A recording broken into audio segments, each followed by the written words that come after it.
Talk Real Estate with Sharon McNamara, sponsored by Boston Connect Real Estate Services.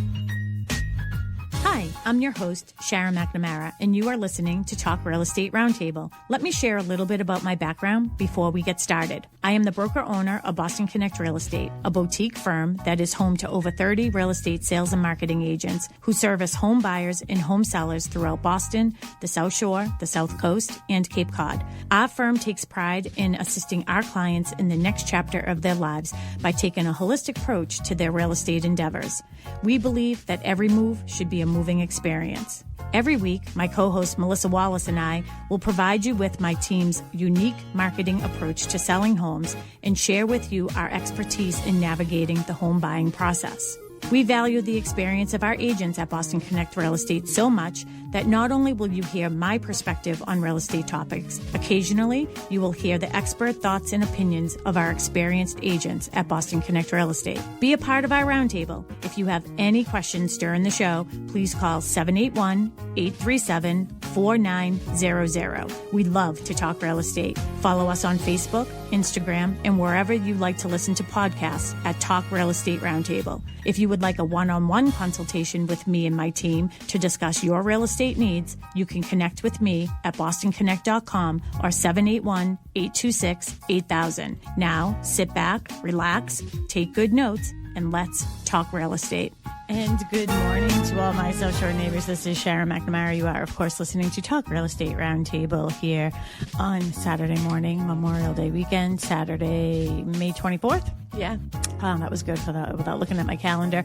You heard that other voice. Yes, that is Melissa Wallace. She is the Director of Operations and Agent Relations here at Boston Connect Real Estate. We are in our home office this morning. We are live. I believe we have Tim in studio. Good morning, Tim. You believe correctly. Good morning. Good morning. Good morning. Sorry, Good morning. sharing a little share there. Yeah. You believe in love after love. Sorry. I love Cher. I Me saw too. Cher in concert. Oh, wow. Yeah, back in the day. I've seen her a couple times. Yeah, I was going to say, back in the day, we saw her a couple years ago. Yeah, but I saw her back in the day. Yeah, like back in our prime. In Worcester, yeah. So, yeah, I saw her, yeah. I won't get into what happened that night. But anyways.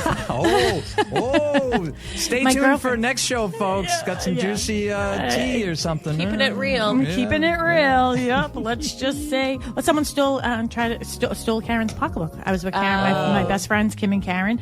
Someone stole her pocketbook, and then she ended up beating him up. So and then Cher came over and went, snap out of it. Snap out of it. Snap out of it. My favorite scene from Moonstruck, filmed right here in Cohasset, by the way.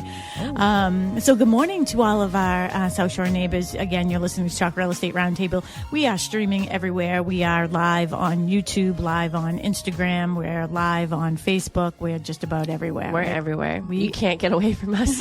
I know. You can run, but you cannot hide. You cannot hide. So I started this new thing too. So I'm gonna try. I mean, that's the goal after every show is go back and do an Instagram sort of reel, in the next few days, right? So like I'll film little tidbits and tips, like the top tips. I did one a couple weeks ago, and I was working with somebody who does editing. So she finished up all the editing, and we got the first one out. So now the template is done, and we'll be able to get those out. So if you don't want to listen to us, listen to us on WATD for sure. Like, you definitely want to do that. But if you don't have time to go back and watch us on YouTube and all those other channels that we use for social media, then this is like a quick way to get just some top tips. Top tips from our show. Yeah. And you thought that I boosted it, and I didn't. Yeah, well, I kept seeing it as an ad on my personal, and I was like, whoa, she figured it out. Yeah, barely. I got it up there, but like that's about it. So I usually don't fool around with all the Instagram stuff. That's your jam. So how's everything else? How's everything going? Busy. Everyone's busy. It's so good to see. And not only did we have 6 new listings in the office last week, we had quite a few closings this week. So everyone's keeping me busy because they're busy. If they're busy, I'm busy. Yeah, absolutely. Yeah, I noticed that yesterday I was working on our newsletter. Yeah, I was sort of bored a little bit last night. So I don't know if you saw my redesign. No, I just saw that it was still a draft because I was like, I didn't get the newsletter.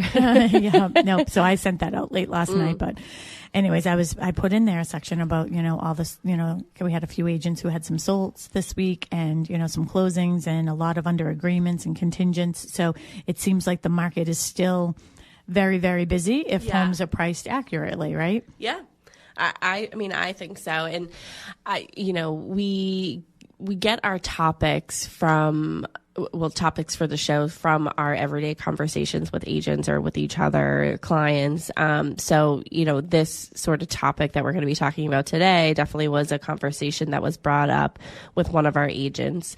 And he's busy. So, he was sort of future forecasting and preparing for what's going to happen when I get multiple offers and how does that look, with unrepresented buyers and things like that. So, like I said, we get a lot of our topics for the show, like from our everyday life in real estate. So we try to keep it interesting for everybody. Yeah. And trying to keep it, not only are some of our topics like last week you did with Kristen Howlett, full-time real estate agent here at Boston Connect Real Estate, keeping it hyper local. We're also keeping it very relative to what is going on in the market. And that's the thing is there's so many different places where people can go online. If they saw it on Google, it must be right. That type of mentality. But we're keeping sort of relative to what is going on in the market. Today's topic is going to be mastering Massachusetts agency and demystifying agency relationships. And we did talk about this several times last year as we were going through the NAR settlement that happened last August.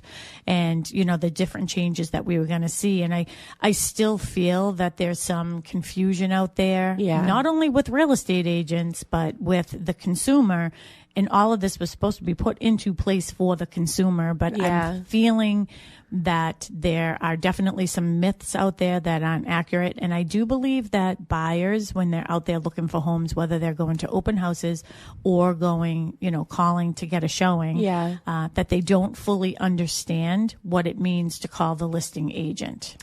I think the confusion with the consumer, at least, is they're getting their information from people who aren't in the industry and can't explain it. Or they are getting information from somebody who's in the industry who might not be doing it full time and hasn't been going to trainings and hasn't been, putting in the effort to learn the new ways of the land.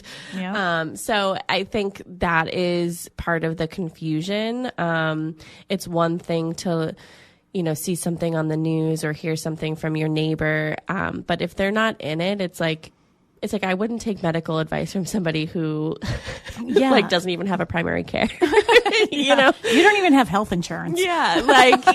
So we always say stay in your lane type of thing, and not to be so blunt about it, but it's like we're professionals in this industry for a reason. And every industry has professionals and then, not so much, but you get to know who's who very quickly, I feel. Yeah, absolutely.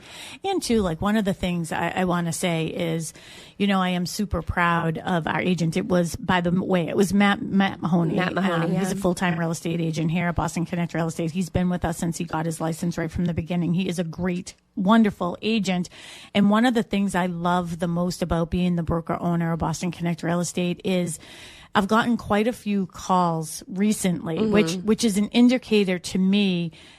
Well, I've had calls when I was on vacation and stuff like that. I get calls from agents who really aren't sort of participating, and then suddenly they're going to have a listing or a buyer and they don't know what to do. But my most intriguing conversations are with our top producer agents. I mean, Matt has been our top producer, single agent until Kristen bumped him out last year. They're on the fight right now. Yeah, those two. But to hear even the questioning, not even questioning, but just what is the best way for me to do this? I want to make sure that I'm protecting my seller. Yeah. And I also want to, I don't feel comfortable, even though I can legally do dual agency in the state of Massachusetts. I don't feel comfortable with that. Yeah. And sort of talking it through, it made me feel good as a broker to know that under this roof are agents who care about their clients, whether they're working directly with me and Mary or me and you, because you and I team up on things, or whether they're working with one of our agents who's here. Yeah, I think that the struggle was, wanting to do the best that they possibly can representing their seller. And by there, I mean Matt, representing his seller the best way, because that's what he was hired to do. And that's where his responsibility lies. And never did he want to cross that line where somebody who's unrepresented, you know, putting in an offer or anything like that. It's like, well, I'm not representing anybody other than my client who hired me. And that's sort of the mindset that he went into it, which I think is a great mindset to have. I mean, not everybody is comfortable with dual agency, and we'll get into what that means later in the show. But he sort of was just like, no, this is how I work. This is, you know, I work for the person who hires me. Yep, absolutely. And it wasn't, at the end of the day, it wasn't about double siding it. Yeah. Quote, no one can see my air quotes other than the people watching me on social media, like double siding. I hate those terms. And I think too, when you were talking about, you know, taking advice from people outside of the industry who are doing this full time. And I go back to the importance of hiring a buyer's agent or a seller's agent who does this full time. And again, you know, hey, I'm an open book. Everybody knows what I have been going through, what I went through for the last month, right?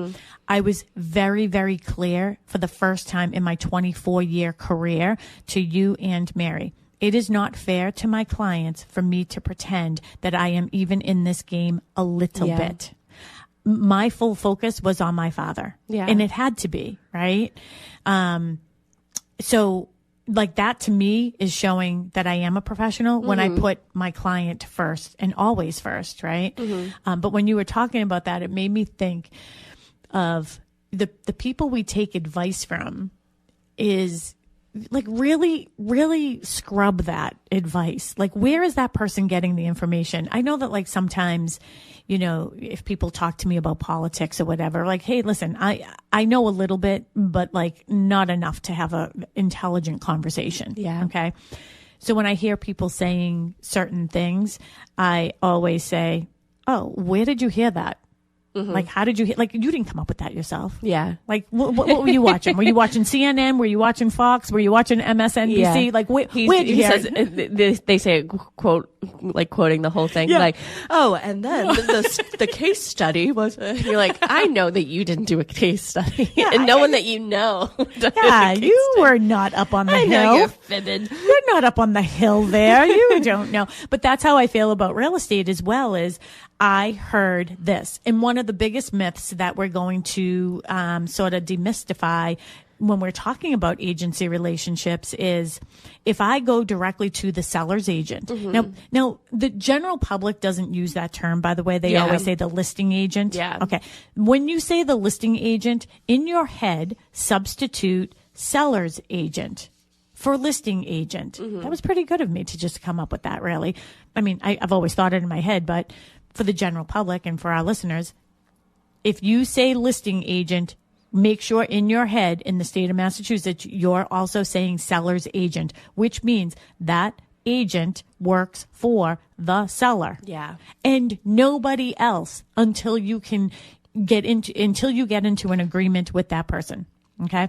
So, again, you're listening to Talk Real Estate Roundtable here on WATD this morning. I have Melissa, my sidekick, here with me this morning. Of course, she's my director of operations and agent relations. And we have Tim McKinney is our producer, today over in WATD. His phone number is 781-837-4900. You can call early. Don't wait until the last 2 minutes because we want to have a conversation with you. And if you're shy, you can text it too. Yeah, absolutely. Give the number again.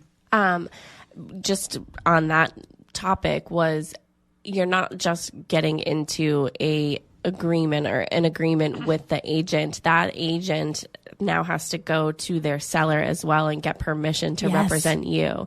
So there's two folds to it. So you almost have to be like, okay, is it really that smart to have that representation from somebody who's also representing the other side? And again, we say it all the time. It's not two sides against each other. Where everyone has a common goal, and that is to get everybody to the closing table. So no, we're not, you're not referees in the fight, you know? I hate that word, sides. I hate that word. Yeah. We recently had an election in Pembroke, and the candidate that I was supporting did not win. And, somebody in town was trying to like poke the bear, and I'm like mama bear in this scenario. And who won, pretending that he didn't know and everything else. I was out of town, and I was just like, my candidate didn't win. Sean Keegan won. Congratulations, Sean. I think that he will do a good job. I can't imagine that anyone would run for any type of office if they didn't think that they were going to win. But I don't even know what brought me onto the politics stage again. Sides. And there was a lot of going back and forth on social media. And, I was getting private texts and all this other stuff. And I said, please, maybe our world will get to a better place when we stop saying sides, because it isn't about sides. It's about the party that represents you and your thoughts the best, which is why I'm an independent, right? Like, because I like both sides. Yeah. Right? But I shouldn't say that word. I like both parties. I don't care if you're a donkey or an elephant. Anyways, both the sides. But that is a good analogy with, how to think about the real estate aspect of it. The seller's agent represents the seller. The buyer's agent represents the buyer. Can the seller's agent represent both? Yes. But as you just said, they both have to be in agreement of. Yeah. Okay. Both parties. Both parties have to. Yeah, I like the word parties better. I mean, sounds more fun. Yeah, like it's a party, right? I don't think anybody meant it to be sides. And I think, is that the reason why the world is the way it is? Because everybody sees everything as sides. The Red Sox and Yankees. Who's your party? Yeah. I mean, I feel like people who... Who's your team, though, right? Yeah. Shouldn't it be that? Who's your team? Do you like the Cowboys? Do you like the Patriots? Yeah, I'm just thinking, like, as a listing agent, like... It gets muddy water when you're representing both parties, because, you have to give recommendations for if they're doing a home inspection and, so home inspectors or anything like that. So I don't know. I just don't know how people do it. I know. I mean, I understand when there's two people like you and Mary. Yeah. You're able to separate that way, with the Grady team. So Tracy Grady, who's a full-time realtor here at Boston Connect Real Estate with her husband. She comes on the show a lot. There's two of them. Trish and Nick Flynn, they, the Flynn team, they called me the other day and said, even us, like I don't know, there's two of us and we still have so much, going on. So I was going to help them, with the home inspection. So, it's a lot. It is. I could imagine it being a lot for one person. So again, that phone number, 781-837-4900. You can either text Tim or call Tim, and then he will pipe you through to us. So if you have any questions or comments about this topic, again, it's Mastering Massachusetts Agency and Demystifying Agency Relationships, or you can just text him at that same number, 781-837-4900. We'd love to make the show interactive, so we hope that you will call. So the first part of it is the importance of mandatory licensing, the relationship disclosure. I'll talk a little bit about the settlement that happened last year. So that is sort of recent, and how agency and the regulatory updates affect buyers, sellers, and agents. So the first part of this is the mandatory agency disclosure explained. And one of the things that you should know, whether you are listing a home or whether you are buying a home, is that it is a requirement in the state of Massachusetts this is whether or not you are a realtor or not. Or a salesperson. Yes. You are a real estate agent for the state of Massachusetts. Every single agent has to abide by the agency disclosure. It's a mandatory disclosure. And in that disclosure, it indicates and highlights very specifically the differences in all the agencies. So there's a seller's agent, represents the seller exclusively, owes individual loyalty to that person. I'm thinking of old car, right? Obedience. Buyer's agent exclusively represents the buyer, protects the buyer's interest. Facilitator is a non-agent. It assists both buyer and seller, but does not represent either exclusively. Yeah. I can't even imagine a world where that actually happens, but it's out there. Designated agency is when two agents within the same firm represent a buyer and seller separately, and that there has to be clear written consent required for that as well. And dual agency is a single agent that represents both the buyer and seller neutrally. Explicit written consent is required and limitations clearly explained. Yeah. And that's a little bit about what you were talking about is Can dual agency happen in the state of Massachusetts? Some states, no. Here, yes. That means I have the listing. If I'm already working with you as a buyer, I already have a buyer agency agreement with you. So there is a chance if I get a listing and I am the seller's agent that one of my buyer clients may be interested. I already have an exclusive buyer agency agreement with that person, right? The seller needs to understand and recognize that anything that I know about that buyer that's personal, confidential, or financial always stays with me. I cannot share that information. So the seller has to be okay with that. Yeah. The buyer has to be okay with knowing that anything I know about the seller that's personal, confidential, or financial about the seller, I cannot share with them. I personally do not have a problem doing dual agency because I can have a clear delineation through the, like a line in the sand of not telling the other one what. Where it gets hard and difficult, I would say, is more for the buyer. Because as a buyer's agent, I can't give you any advice on where your offer should lay. Yeah. Right. And I think that that's where Matt was struggling a bit too. Like, how do I help a person when I already know all these other things? If I have multiple offers, I know what all these other offers are.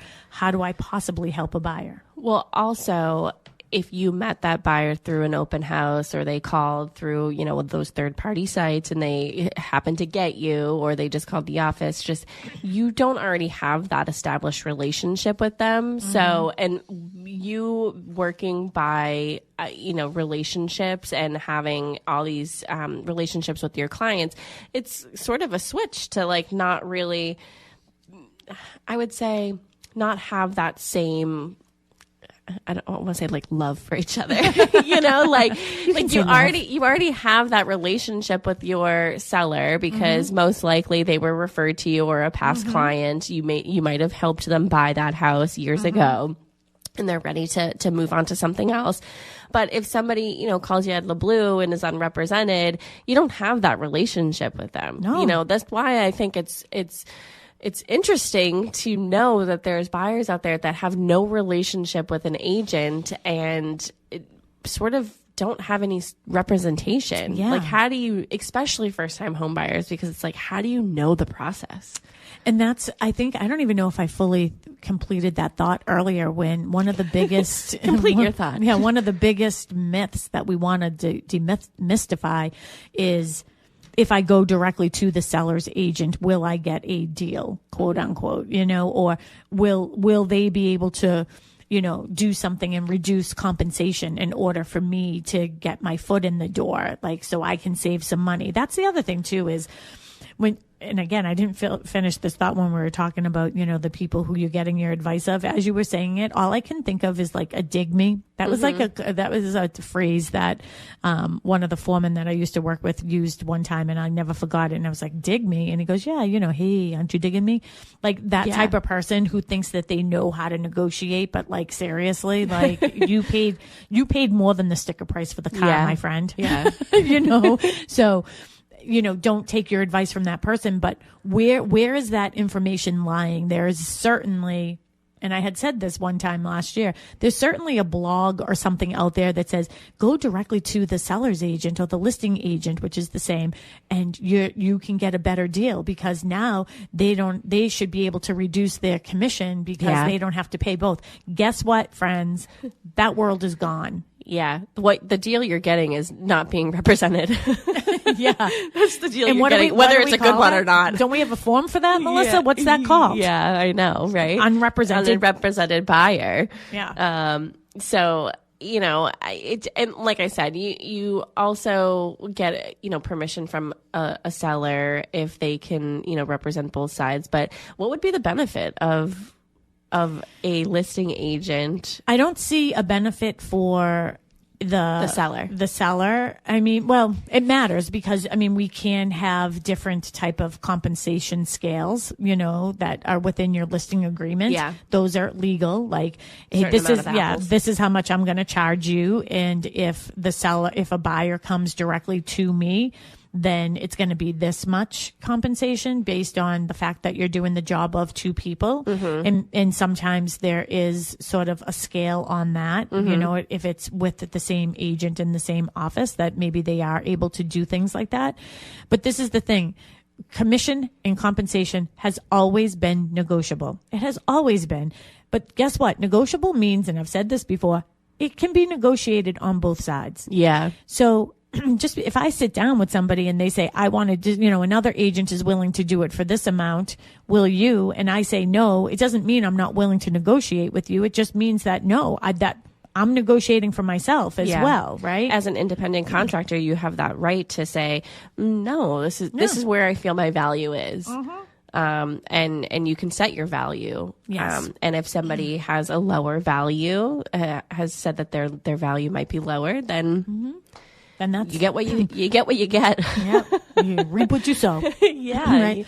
So, but as a buyer, so your tip on number 2 here is you definitely want to confirm your agent's exact role and responsibility to ensure your interests are represented appropriately and mutually, because there are people who feel like, you know, and I see this a lot in new construction where they think, oh, I'm just going to go directly to the listing agent on this and they'll be able to maybe get me more upgrades or this or that or the other thing. I mean, there's all these myths in people's heads. It's not my money. Yeah. You know what I mean? Like, I'm not playing with my money here. It's somebody else's money. I don't have a choice in that. But you just so you know, no, that doesn't necessarily happen when you go to the seller's agent directly. What you are is unrepresented. So maybe this other agent is saying to you, oh yeah, if you go directly to me, you'll have a better chance of getting this because there are multiple offers on it and I already have a relationship with the seller. So if you put your offer in directly with me, is that self-serving? Maybe. Right. For that agent, like, oh yeah. So maybe there is nothing that says that there'll be a discount. And now this buyer's agent is potentially going to quote unquote get both sides. Moving on to the next segment. So say somebody goes to an open house, they don't already have an established relationship or an agency agreement with somebody, and they want to put in an offer with the listing agent. What are some options that they have? So it's interesting when somebody walks into an open house, and one of the first things I always say is, oh, could you tell me who your agent is? Oh, I'm not working with an agent. We're seeing less and less of that, though, with the changes in the NAR settlement. So NAR it's the National Association of Realtors, and those are not just real estate agents that work for the state of Massachusetts. So this is not a Massachusetts law. This is a NAR regulation. So if you are considered a realtor, then this is a regulation that comes from them. Do I agree in it? Absolutely, positively not. I don't think any association should be mingling and mixing into contract law. Okay, that's how I personally feel about that. However, we are a realtor office, so we have to abide by that regulation. That regulation is that every buyer that you are discussing any type of property with is signing an exclusive buyer agency agreement with everything is detailed. Now it's interesting because I was listening to a podcast the other day and I heard two people talking back and forth about this, exclusive buyer agency agreement. It is supposed to be written out very specifically how much you are charging that buyer to work for you, for you to work for them. They said, oh, we just leave that blank and then we figure it out after. So if the seller is going to compensate, because the seller still can compensate if they choose to right up front, but the seller's agent, their company, can still compensate if they choose to. So we can get into some of the compensation stuff later. But I think, where was I going with that?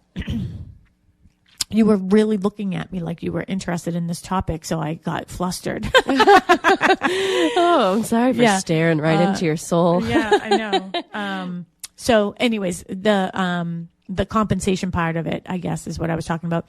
So when you walk in as an unrepresented buyer, I know what I was saying. So the exclusive buyer agreement, it is supposed to be it's written in there very specifically how much you're charging your client, the buyer client, to work for you. when you get to putting in that offer, you are going to owe that person that much money, whether or not the seller is going to give compensate you or the seller's agent is going to compensate you. This is why I feel we have a lot less sort of buyers that are sort of floating around. But I also think that buyers are getting into exclusive buyer agency agreements with buyer agents that, one, they don't know much about. They're calling some website, you know what I mean? Yeah. All these companies online that aren't really companies, and they're just selling off leads. They're signing these documents. And guess what? That's a contract. Like, you're committing to this person potentially for 6 months. Yeah. So I feel like we don't have as many people sort of floating around, but I don't necessarily think that's a good thing, because I feel as if a lot of the buyer's agents aren't really fully working as full buyer's agents. I would be interested to know if there are a lot of buyers out there in the market right now that don't have a buyer agency agreement because they don't fully understand it, so they'd rather not have one until like the final hour type of thing. Like, they don't want to commit to somebody when they don't understand it. I don't think that anybody should commit to somebody unless they fully understand it. Yeah. Right. That's why I would be interested to know, like, the buyers out there, if you're a buyer, like, do you understand this? Has somebody explained this to you? Or have you just been like, you know what, I don't even want to get involved in it right now. I'm just looking. So, like, why do I have to commit to somebody? Well, and that's sort of the problem. I also think why we have unrepresented buyers, because this regulation, again, it's not state regulated, so don't worry about that. But this NAR regulation is forcing buyers to go into contracts with people when they potentially don't fully understand what they're actually signing. So what this actually means is, hey, I just want to look at the house. Like, why do I have to, like, pee in a cup and give a blood sample just because I want to see this house? Right? It's like, I don't need a DNA sample.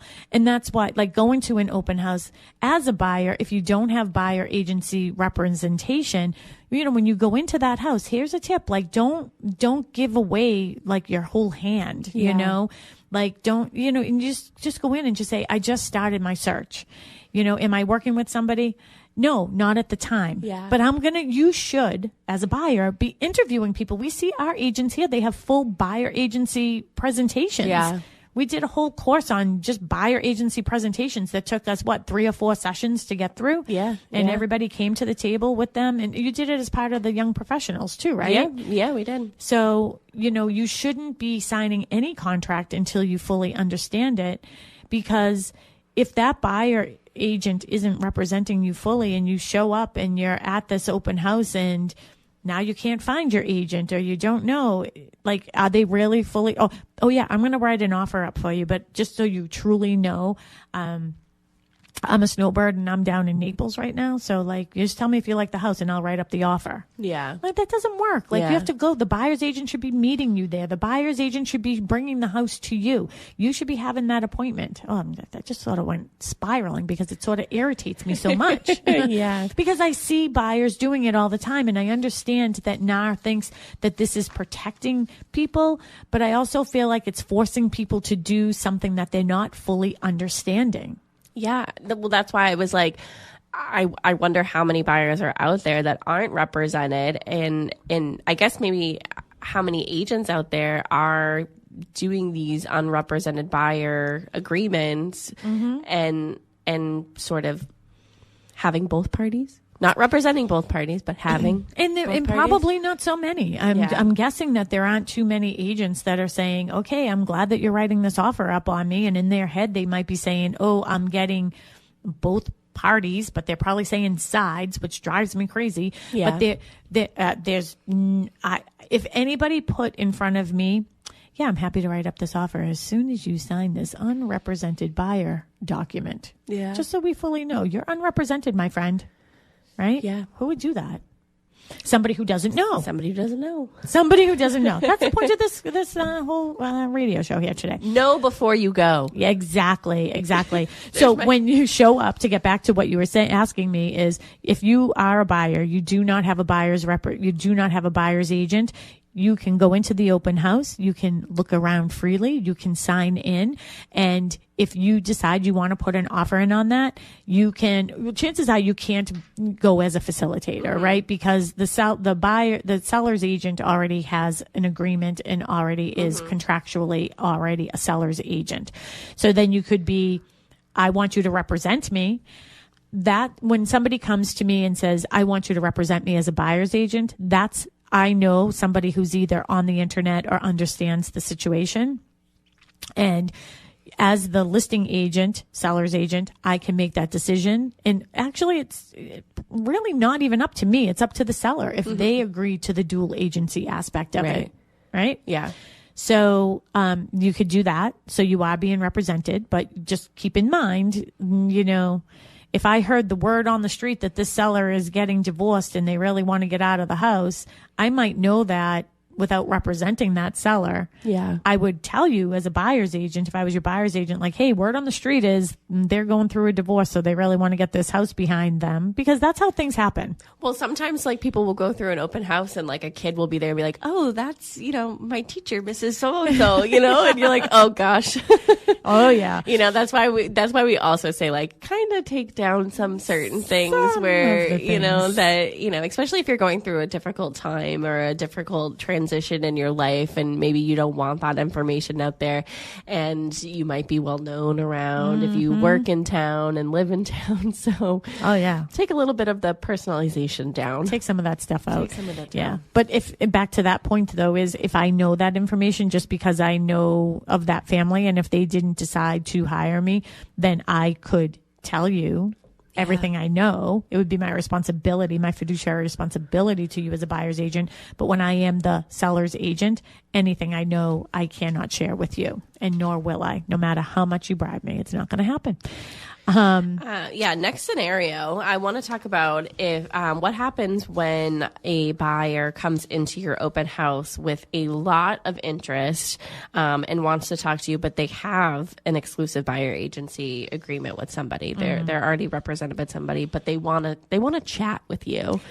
Yeah. So, I mean, here's the thing. When I'm working as a buyer's agent, I always, you know, Mary and I always are very, very clear with our clients. When you go into an open house, if we're not there accompanying with you, which we prefer to do, but we're also working on weekends ourselves. So sometimes that's difficult.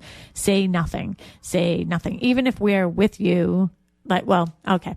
So that's what the advice we give to our buyers. Like when you go in there, say nothing. It is absolutely positively mind-blowing to me, the information that people will give me when I am a seller's agent and I'm sitting there doing an open house. Yeah. I can find out everything about these people without even asking questions. I don't even ask prompting questions, and sometimes I'm like, sometimes they just start to throw up all their information. And I understand emotions get involved in this whole process. And especially if you see a house that you really like and you're really, you know, oh my gosh, I want to put an offer in on this. Yeah. And you're trying to sort of, I want to say like plead your case almost to the listing agent by, you know, I don't have anything to sell. Yeah. You know, my brother lives down the street. I really want this house. Like, I want to be on the same street with him. I would be willing to pay well over asking. Like, don't have those conversations, you know, or I'm getting divorced and I want to keep my kids in the school system. And this, you know, just don't give anything. When you're a buyer's agent, you just go in there and you just say, hey, I just started my search. Yeah. You know, it's interesting because two things.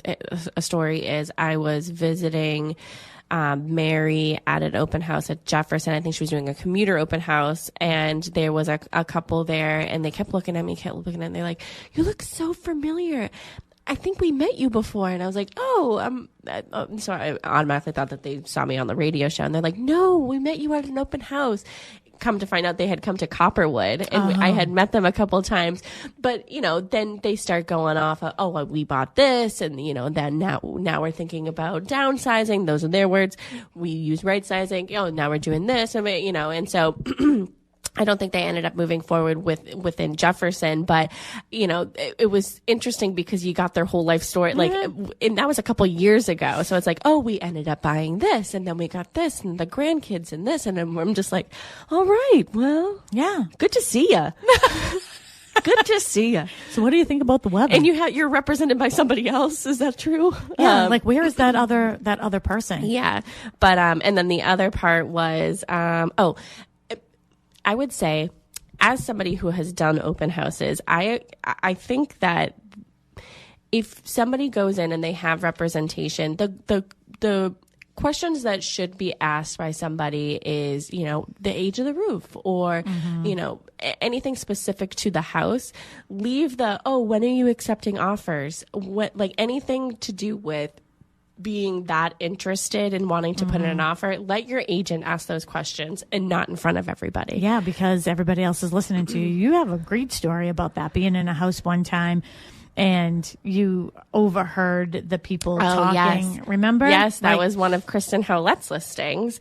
And I had gone to her open house and it was really busy. And there was a couple, I'm not eavesdropping, I'm just casually walking through the house, and people were very vocal and the house was great. She ended up getting multiple offers on it, but there was one couple that sort of was tearing the house apart and being like, oh, well, I'm going to have to do this and I'm going to have to do this. And everybody else seemed so fine with it all. But then they ended up putting in an offer. But when I was there, I said, hey, to Kristen, I said, hey, I just want to let you know that, that agent and their clients sort of are tearing it apart and people can hear, so I don't know if you want to have a conversation with him and be like, hey, do you mind, having a conversation outside? And then she said, a couple of days later, she's like, you're never going to believe it. They put in an offer like below asking and being like that. And I'm like, you know what? And, but that's the other thing too. Even if it was at full price, even if it was above full price, knowing that they were in the house ripping it apart. Yeah. My obligation as a seller's agent to my seller would be, hey, I know that on paper, this looks like a great offer, but just so you know, my office manager was in here walking around while I was here. I heard them saying this, that, and the other thing. Yeah. If we go under contract with them and get to home inspection, which again, we have to do a show on that soon because those laws are changing. Yeah. Maybe we should do that next week. Keep in mind, this is probably going to be like if you show that you're difficult as you're walking through an open house, I assure you, as the seller's agent, the first thing I am going to say to my client is, hold on, because they're going to be cray-cray. Well, they did. Well, I think that her clients were more interested in, they received an offer. Out of all of the offers that they got, that was the one offer that was below asking. Everybody was above asking. And I mean, this is during COVID when we saw sort of the craziness. So it was interesting to get an offer like that where, and she said, they're probably still looking. This is what, they're probably still looking. Yeah, they probably are. But now they're unrepresented. Now they're unrepresented for sure.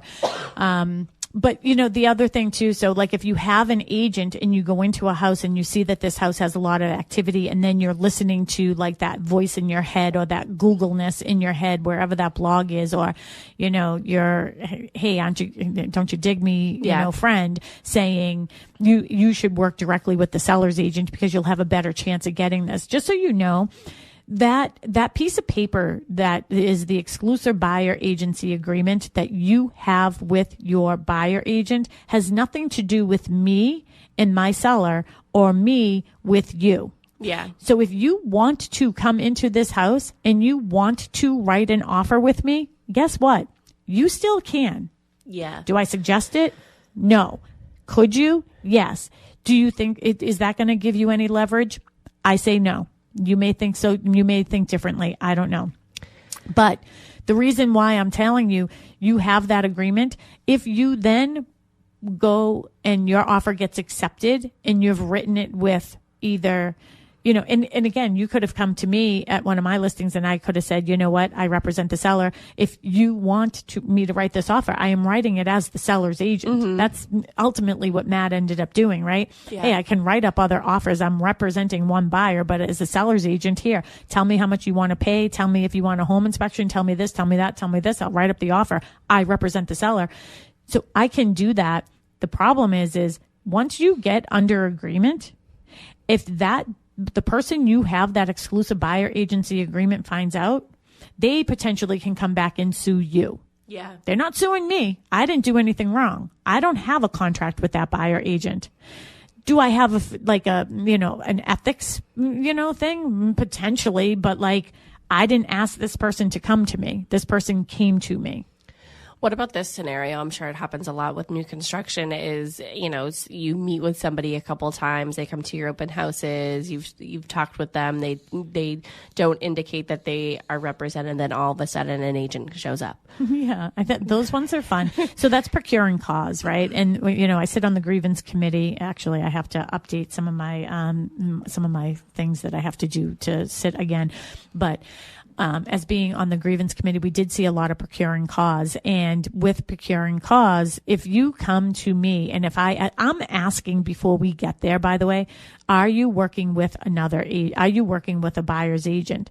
If the answer is no, then I will meet you. If the answer is yes, then the answer is, could you please have your agent call me so we can, we can put our schedules together. We can plan, what is the word? We can coordinate our schedules in order to get you into the property. So as a listing agent, I'm never going to say, no, I'm not going to bring you into the house just because you're represented. But I'm surely not going to, like this weekend, it's Memorial Day weekend. And hey, Monday, hey, my buyer's agent is actually down the Cape this weekend, hanging out at the beach, and I really want to see your listing. Will you show me? No. I'm sorry. Like, I'm also doing something. I would like to hang out at the beach. Yeah, but like, you're not going to do somebody else's job. Like, you know what I mean? So, and then I would say, if your agent isn't available, then your agent should have somebody filling in for them. Yeah. Right. So somebody should be filling in so you can still get into this house. Yeah. So just keep that in mind. If you do go, you are represented.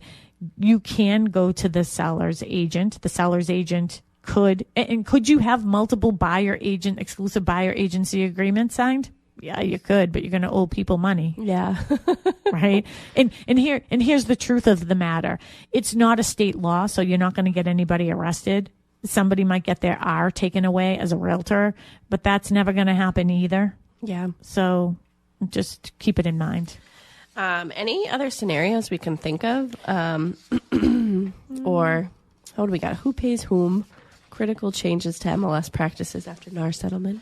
Yeah. You did a great job on this. Oh, I did. Thank you. Yeah, I worked on this last night. It was fun. Who pays whom? So the previous compensation structure. So we talked about this so much, and you can listen to our past shows on our podcast, Talk Real Estate Roundtable. You can go to our website, bostonconnect.com, and find all of our past shows as well. And our blogs. Melissa's been working hard. working hard on the new website. It looks awesome. But who pays who?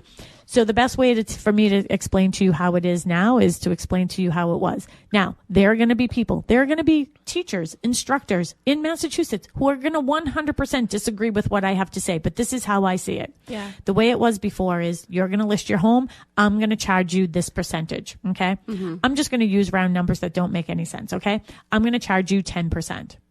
Seller agrees. I'm going to pay you 10%.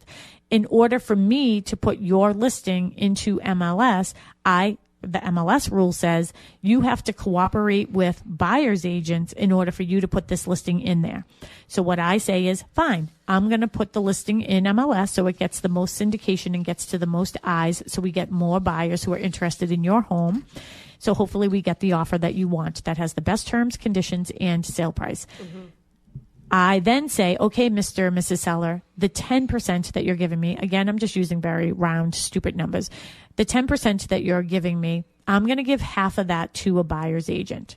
I have to give them something based on me being in there. Based on my relationship with MLS. Exactly. So that's how it all worked. Okay. The seller paid the listing brokerage paid the buyer's brokerage. Okay.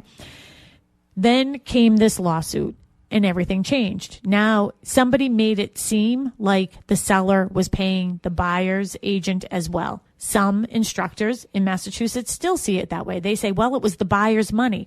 And I say it was the buyer's money to purchase the home until they gave it to the seller. Now it's the seller's money. The house is closed. The seller owes me this percentage.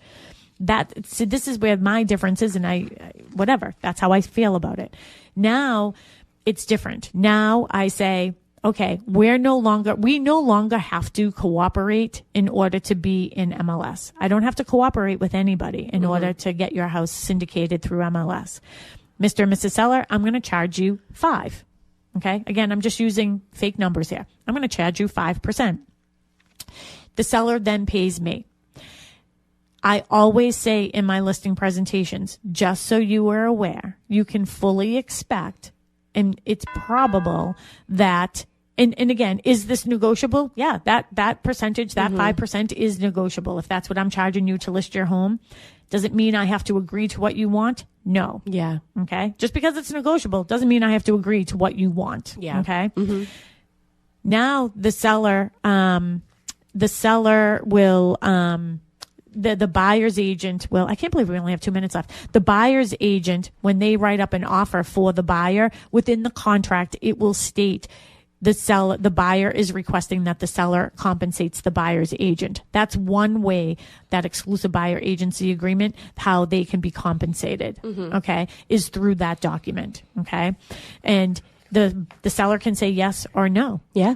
Right? And if the seller says no, which happened to one of our agents recently, if the seller says no, then the buyer is responsible to pay that agent. Yeah. Okay. And that's the agreement that you get into when you have that representation. Exactly. So tip number 6 is clearly negotiate all the documentation and the buyer agent compensation. Number 7 was critical changes to MLS practices in the NAR settlement. I sort of talked about that, but make sure you discuss that and negotiate all compensation details with your agent. The pros and cons of working directly with a seller's agent. We discussed that throughout the show. And let me see the top 10 recap. I'm going to do this quick. Request and review the mandatory agency disclosure. Clearly define and confirm your agent's representation. Understand the risks if you're choosing to be unrepresented. Always disclose up front. Honor the exclusive buyer agency agreement. Explicitly negotiate and clarify. Proactively discuss compensation. Weigh the pros and cons carefully. Never assume agency representation. Maintain thorough documentation. I know we have lots of open houses. Where can people find them? They can find them at bostonconnect.com or follow us on social media, Boston Connect Real Estate.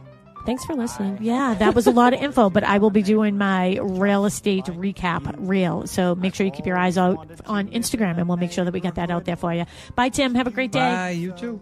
Let's make the most of this beautiful day. Since we're together, we might as well say, would you be mine?